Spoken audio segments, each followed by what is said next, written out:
लोग सादगी से जीवन बिताते थे। उसी गांव में महीस नाम का एक सीधा साधा आदमी रहता था। महीस मसालों का छोटा सा व्यापार करता था। हल्दी, मिर्च, धनिया। उसके मसाले इतने शुद्ध और सुगंधित होते कि दूर दूर से लोग खरीदने आते। महीस ना सिर्फ ईमानदार था, बल्कि अपने काम से गहरा लगाव रखता था। वो मसाले खुद पीसता, खुद पैक करता और हर दाने में अपनी मेहनत मिला देता। धीरे धीरे महीस का नाम गांव में फैलने लगा। उसकी दुकान पर रोज भीड़ लगने लगी। यहीं से कुछ लोगों के मन में जलन पैदा हुई। अरे, ये महीस कौन सा बड़ा आदमी है? कल तक तो हमारे साथ खेतों में काम करता था और आज देखो दुकान पर भीड़ लगी रहती है। कुछ गांव वाले आपस में बातें करने लगे। जलन ने अफवाहों का रूप ले लिया। कहते हैं उसके मसालों में कुछ मिलावट होती है। हाँ, तभी तो सस्ते में बेचता है। अब ऐसे आदमी से मसाले खरीदना ठीक नहीं। धीरे धीरे लोग दूरी बनाने लगे।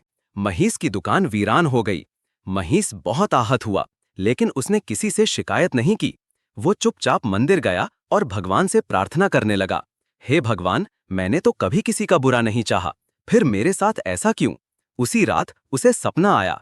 भगवान प्रकट हुए और बोले, महीस बेटा, सच्चाई कभी हारती नहीं, पर कुछ लड़ाइयां समय से नहीं, जगह से जीती जाती हैं।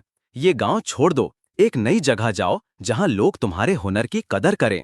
सुबह होते ही महीस ने गांव छोड़ने का फैसला किया। वो अपने मसालों की छोटी सी गठरी लेकर एक नए गांव की ओर निकल पड़ा। वहां भी उसने जमीन से शुरुआत की, पर उसका हौसला अडिग था। मेहनत, सच्चाई और धैर्य से कुछ ही महीनों में उसका नाम फिर से चमकने लगा। अब ना सिर्फ गांव वाले, बल्कि आसपास के शहरों से भी लोग उसके मसाले लेने आते।